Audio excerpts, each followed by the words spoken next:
Eurogold is driven by being the best civil engineering contractor in the Northwest, ensuring its clients are given the highest level of service that they deserve. Eurogold work in a wide range of industry sectors, including house building, highways, commercial and industrial build.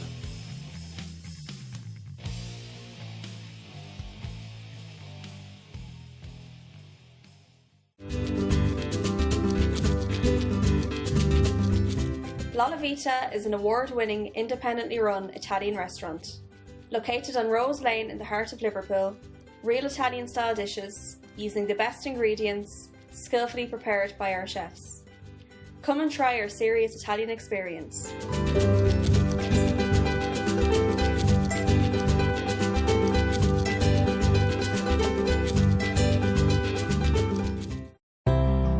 Mulligan's Funeral and Monumental Services are a family-owned funeral service first established by the late Brian Mulligan in 1996. We provide funeral homes in Gorton, Manchester and Reddish, Stockport, and we pride ourselves on giving a friendly and professional service to all the families who use our service. Contact us on 0161 432 0809.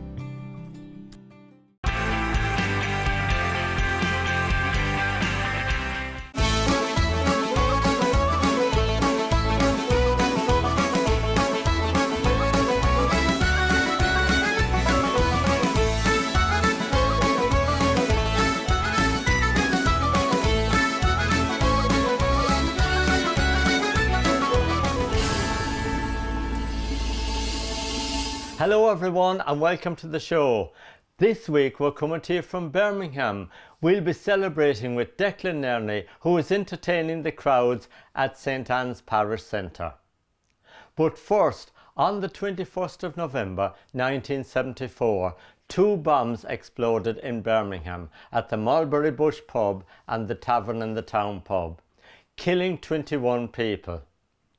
Over the years, Maurice Malone from the Birmingham Irish Association has arranged a special memorial service to remember all those people who lost their lives that night. This is always a very special occasion for the families who come along to remember their loved ones.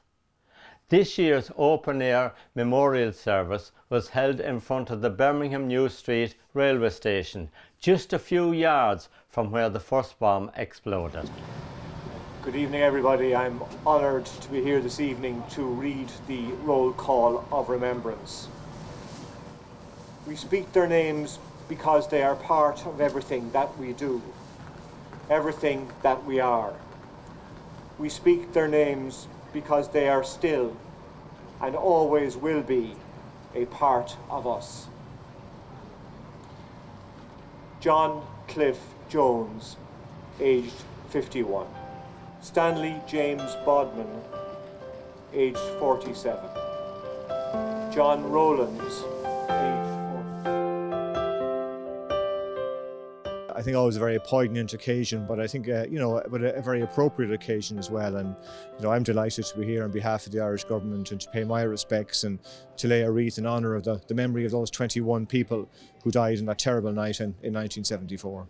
It is a sad night, and but I think it's at the same time it's a very appropriate thing. I think that people remember them and that honour the lives of those innocent people, ordinary people who are going about just doing just kind of socialising and kind of living very ordinary, peaceful lives in 1974, and that those lives were destroyed, and of course their families' lives were destroyed and so forth. So I think it's, as I said, I think it's poignant, it's sad, but it's also very, very appropriate. And I mean, thankfully, since then, of course, with the Good Friday Agreement and all of that, we have achieved peace. And I think, in the Good Friday Agreement itself, it was stated by the participants in the Good Friday Agreement that the best way of honouring the memory of all those victims who died is to dedicate ourselves to peace and reconciliation. Even when the sun shall fall in sleep, even when at dawn the sky shall weep, even in the night when storm shall rise, you are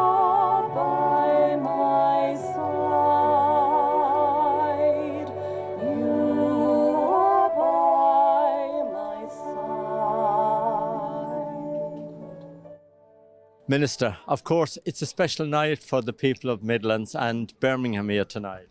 Yeah, absolutely. And we obviously weren't able to do this last year, and so it is good to be back with the families, able to remember and continue to push for all of the justice that Birmingham wants to see. And of course, 21 people lost their lives on that night, but 185 people was also injured, which we all tend to kind of ignore, if you like. Yeah, absolutely. I mean, every Brummie has a story to tell about a member of their family being caught up in it. So you're absolutely right. The 21 deaths are the thing that we've gone on to focus on, but the devastation and the memory of that devastation on our city, it never goes away. It never leaves the city, and so it's why it's really important to come here and talk about it and remember. All those years since 1974 that no justice has been had yet. That's correct, and that's why I think you will know this. My personal view is that we've got to continue to fight. So we've had discussions with the Home Secretary this summer. We're still waiting for the outcome of those discussions, but I still believe that we need to stand with the families to actually bring this matter to a final conclusion in a court of law, and that's what the families deserve. And of course, we're all here to remember the people that sadly passed away. But there's been a gross miscarriage of justice as well on the other side, which led to an awful lot of unrest. Oh, absolutely. And I think that nobody who comes to these celebrations of remembrance thinks that this wasn't a complex or difficult issue, and the loss of life across the board. And it's one of the reasons why the current amnesty, all sides, both in the Republic, in Northern Ireland, all political parties in Northern Ireland are united against the idea of an amnesty that just draws a line against the loss of life like we saw here in Birmingham. Since the permanent memorial was opened here a few years ago, it's really given, I think, an extra dimension to the commemoration each year. So it's done with great dignity, but of course, underneath it all, we have to remember what it's about, that loss of life, those tragic events, and a moment in the history of this city, which was probably the worst individual incident. So it's right, we pause, we pay respect, and we think about what lies behind it. Didn't know today would be our last, or that I'd have to say goodbye to you so fast. I'm so numb I can't feel anymore. I'm praying you just walk back through that door.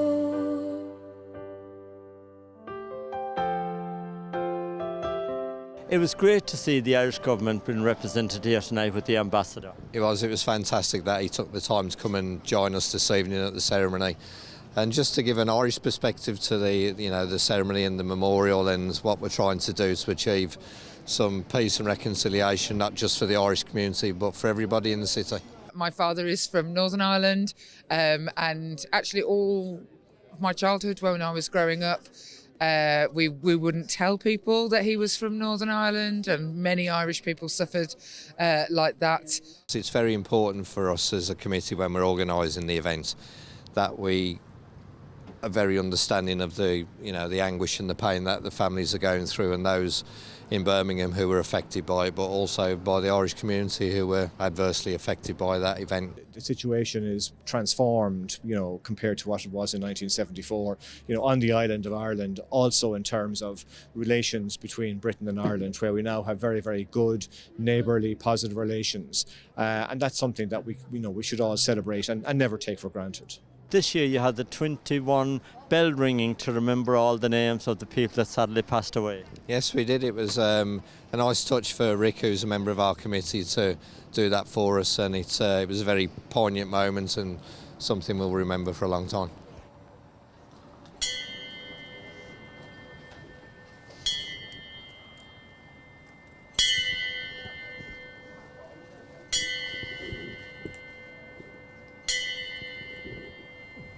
It's really important that we put the families at the centre of this event. We have this memorial every year, and for 47 years now they've been fighting for truth and justice and peace and reconciliation. So it's very close to my heart to support them every year and make sure that we do what we can for them. It's a beautiful night and it's something that we always look forward to, and we're very proud to be able to put on not only for the families but for the community and everybody who comes to attend. It's important we never forget what happened to those people, and we'll keep doing this year after year. Yes, it was an honour to have the Ambassador up with us tonight, and fantastic that we've got the backing of the Irish Government as well, not only in the city but to also try and get justice for these people. We must never forget those who have died or been injured and their families. But we can best honour them through a fresh start in which we firmly dedicate ourselves to the achievement of reconciliation, tolerance and mutual trust, and to the protection and vindication of the human rights of all. I do just want to say three things I think are important tonight. And the first is to Maurice Malone and his team, just thank you for bringing us all together again in the same place at the same time. You've done it as ever with great poignancy, great beauty in the ceremony, so thank you for what you do to make this happen every year. The second thing is, of course, particularly to thank His Excellency the Irish Ambassador. His words sum up really why we are all here. Of course, to pay our respects to those who we lost and to show our support for the families, but also to think about the principles here, the principles of tolerance, of mutual respect, and as I know Jess and I share this view very much, as we try to build a city and a region where every single community is cherished, is able to live by its own standards and values in one big society. It's very important that we stand by the principles behind all of that. And the third thing is, of course, just to say to Julie Hambleton and the Justice for 21 campaigners that we remain, another 2 years on since we were able to stand here together physically, we remain absolutely committed to supporting your cause. It's true that justice has not yet been done, and we must all continue to fight together to bring that about. And as you know, I'm full of admiration for the honour, the dignity and the resilience you all show as you continue that fight. Good luck to you. Thank you very much indeed. Thank you to the families, and a thank you to all in the Birmingham Irish community who have made this unity of purpose possible, so that year after year we can join together and remember. That was a very special memorial service for all the families who lost loved ones. And a big thank you to Maurice Malone from the Birmingham Irish Association, who arranges this memorial service every year. Now we're going to take a little break and we'll be back with you very soon.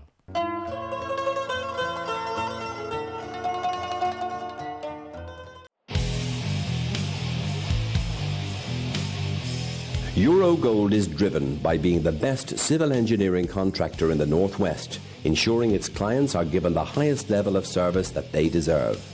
Eurogold work in a wide range of industry sectors, including house building, highways, commercial and industrial build.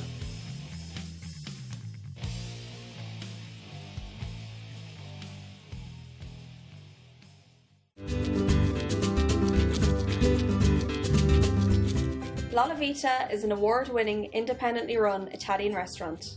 Located on Rose Lane in the heart of Liverpool, real Italian-style dishes, using the best ingredients, skillfully prepared by our chefs. Come and try our serious Italian experience.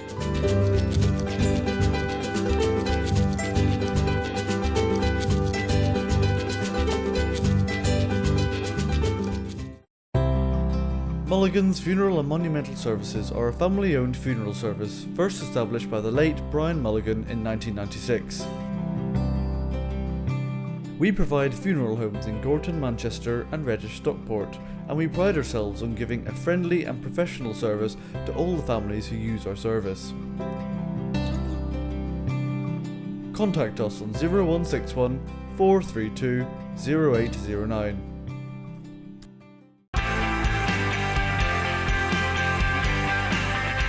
Welcome back. Now we're off to meet Declan Nerney and some of the wonderful people that's involved with St Anne's Parish Centre in Birmingham. In a little dance just around the border, I dropped my drink when she come walking by. By the time I got her breath, she said to my face and left me with my mouth open wide. She'd asked her faster, but I waited too long. In a red hot minute, like a flash she was gone. I didn't care for nothing, I never got her name. And that soul disaster, shall last her faster. How has the last 2 years been for you? I know you've been locked away over there in Drumlesh. Well, it's been, I suppose, it's been the same, and everybody has their own experience of it. And you know, for in the entertainment circles, like, it has been devastating, as we all know, and not seeing our friends and not seeing the people who like to come to our shows and enjoy what we do, and we enjoy seeing them and playing the music to them, and it's the satisfaction you get from seeing people enjoying themselves. So we really missed all of that. Plus the fact that it was a monumental change in our lives, like, for to be just shut down completely. You never thought that it would, you supposedly think in the back of your mind someday it might happen, but you didn't think that it would just happen like that. You know, the I suppose the overwhelming effect that it has on you. You know, there was parts of the time that it was grand, you say, right, this is great to get a rest in a way from touring, but in general you miss the whole purpose of what you're on the face of this earth for. When the Christmas lights went out, it was very, very bleak, and the government had put down this, that there was a total lockdown for so many weeks, and that was very, very tough upon people in general. You know, you know, anybody you talk to, they really missed the camaraderie amongst each other, and well, it's just been very, very, very trying times for a lot of people.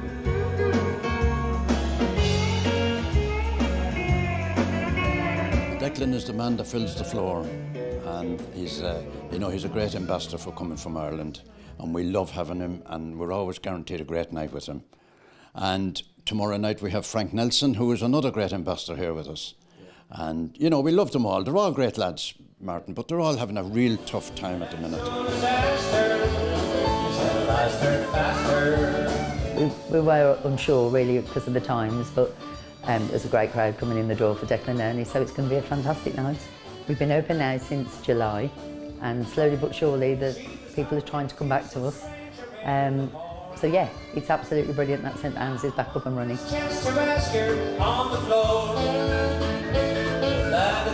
The Marquee and Drumlesh, that festival come by the way, but thank God it's been lined up for 2022. Don't you leave me here like this. Everybody sing now. Stop the world and let me out. Also the Hooli in the Sun, that's a big, huge one of us as well, and that's September. So it's happening this year, the 26th of September to the 3rd of October. So anybody that wants to book their Cassidy Travel in Dublin, they're handling it now, and we're looking forward to hopefully that'll happen this year. Larry sang, he'll have to go low notes, he never miss. You could hear that dancing echo round the Marquee in Drumlesh. Wow! The Marquee in Drumlesh, that song. Yeah. What a hit that was for you back in the day. Well, it was like a little window into the past of, you know, all of the people of, you know, the dancing fraternal that has been supporting that, and really bought into the great bands of the 60s and the late 50s, 60s and 70s, you know, the big Toms, the Larry Cunninghams, the Margos and all of that there, Joe Dolans and all. Like, you know, the new world that they created at that particular time. They didn't know they were probably doing it, but it has transpired that is. It'll go down in history of entertainment as being the best period of entertainment ever.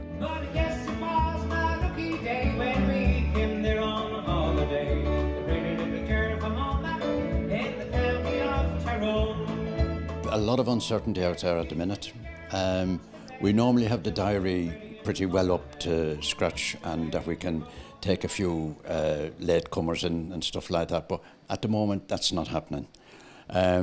We have 4 bookings for next year, and that's about it.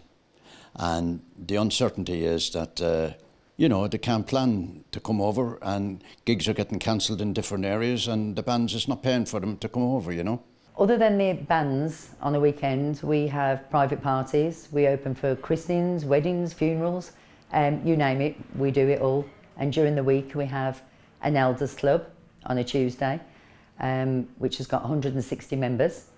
And we run an Irish dementia service on a Thursday, which is wonderful.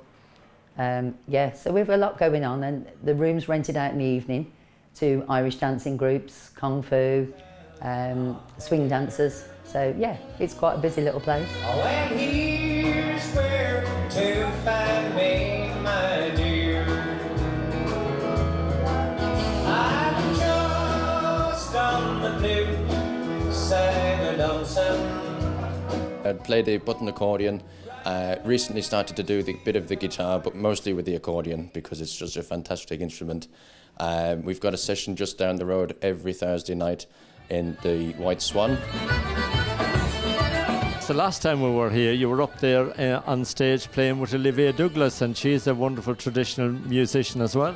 She is certainly, yeah. We're hoping to get Olivia back next year, but we contacted her a few weeks ago, and she has no Saturday left this year, which is brilliant considering the times that we're still in at the moment. A very, very good box player, and hard to keep up with the speed sometimes. Well, I know what she's done to me, but there's nothing there that man should say. The pretty little girl from home in the county of Tyrone, let her rip down. What's the traditional music scene like down here in Birmingham?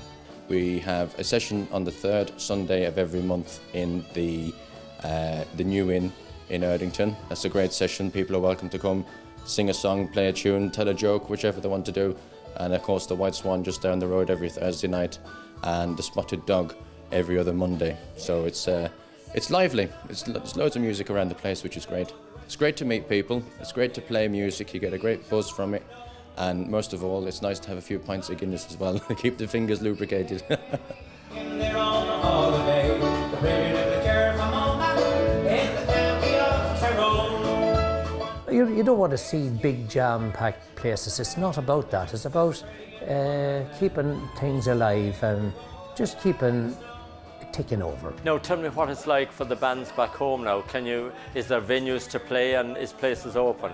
A lot of them opened up, but they were opening up at a very bad time. Normally, you see, the months of November is very, very quiet and leading up to Christmas. In the boom time of dancing, it was always cut by half nearly. So a similar thing is, people are getting that little bit, edgier now about going out, and I suppose the fear of contacting this horrible old ailment that there is, and there is that little edge to it still. But I do think, and I have a great belief that come springtime, that things will change again, and they will change for very, very much for the better. And I know you had Stephen Smith here a few weeks ago. Yeah, another great man who fills the hall and does great stuff, and everybody comes out to see him. A fantastic night, always with Stephen. No problem at all with Stephen.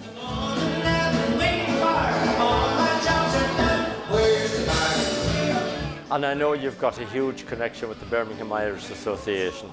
Yes, I've been lucky to work for Birmingham Irish for quite a few years now. Lost count now, but it's been quite a few. And we're trying to get back to all our services as well. Trying to get back to a little bit of normality, to be honest. Things were hard for people through COVID. They were having bad times. A lot of people had lost their jobs and they were furloughed. So we decided to do a toy appeal, and we didn't expect it to be as crazy as it was. But we managed to provide toys for 781 children, and we supplied 15 schools of black bags of toys to give out. So it was amazing. Since we opened our food bank, we've had a lot of families telling us that they're still in the same boat this year as they was last year. So we decided to go ahead with the toy appeal, and it's already started. The GAA groups are absolutely fantastic. So they've started collecting for us as well, and now an awful lot of the schools have got involved. Bishop Challoner they've started the ball rolling, and I think there's another 15 schools to come. So yeah, we're going to do exactly the same this year, because these toys are needed for families who haven't got a lot left.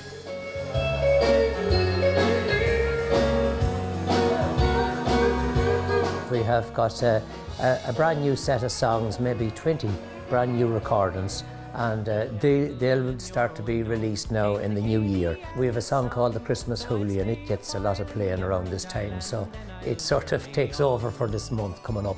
Push back the kitchen table, put the chairs against the wall. Sure, the hour is now struck midnight, and Santa's sure to call. Surely have a drop of pushing, and he'll ho, ho, ho with glee. And he danced a stack of barley all around the Christmas tree. Thank you very much, Martin, and to your great programme on the television there, and all our Irish in the UK. Fair play to you all. You've kept the flag flying, and you always will do it, and we're proud of you for every step of the way. Well done, Declan, and your wonderful band. Everyone had a great night, and they were all up dancing, enjoying your music. Now that brings us to the end of the show for this week. Just to remind you, Henry McGlade is back with his show from County Mayo next Thursday evening at 7 o'clock, and we are here as usual at 7:30 with the Irish in the UK. Until then, take good care of yourselves.